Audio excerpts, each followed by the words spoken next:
انتخابات 2018 جرت بعد 9 سنوات من الانقطاع بقانون جديد بيعتمد النسبية.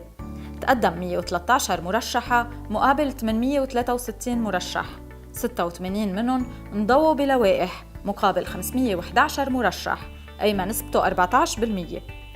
معرفة موقع المرأة بالانتخابات التشريعية بلبنان لعام 2018 من منظور جندري كان هدف دراسة حضور المرأة بالإعلام انتخابات 2018 اللي أعدتها مؤسسة مهارات بإطار برنامج سمع سيدات مشاركات بالعمل السياسي بدعم من مؤسسة هيفوس، وذلك من خلال رصد وسائل الإعلام بفترة الحملة الانتخابية.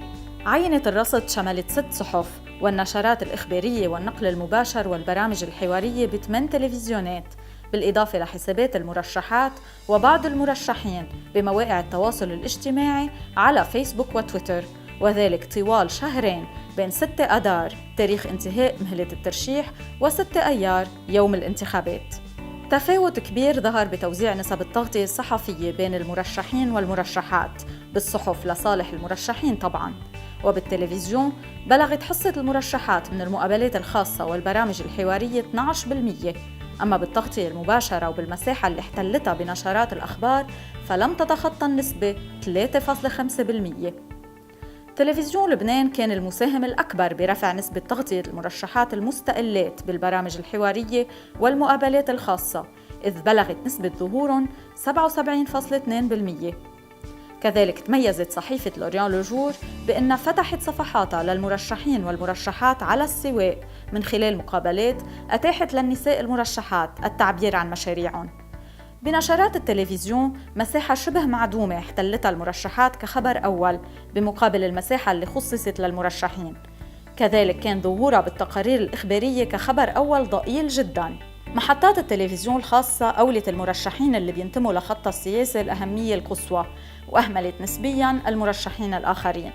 أما بتلفزيون لبنان فالمرتبتين الأولى والثانية من حيث نسبة التغطية للحملات الانتخابية كانت للمستقلين فكلنا وطني، ومن ثم التيار الوطني الحر، فتيار المستقبل، فالقوات اللبنانية، فالكتائب اللبنانية، وتوزعت النسب بين 1 و0% على الأحزاب الباقية.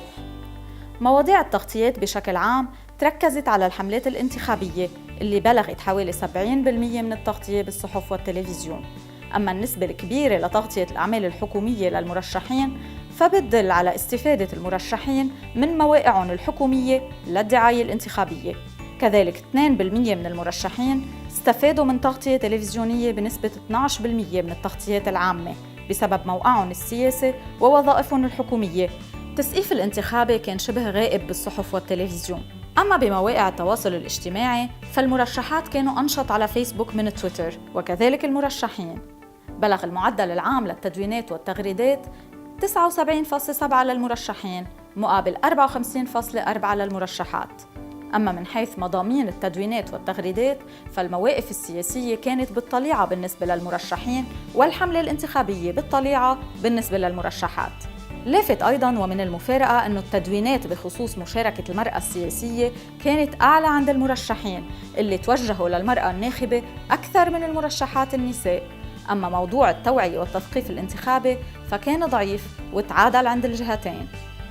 أرقام هالدراسة بتشكل منطلق لتوصيات عديدة لدعم مشاركة المرأة السياسية، وهون بيجي دور الدولة والقوانين والأحزاب والتربية والإعلام حتى ما يكون الخطاب عن الحرية اللي بيتمتع فيها لبنان والتنوع اللي هو بعمق تكوينه مجرد عناوين لواقع مغاير.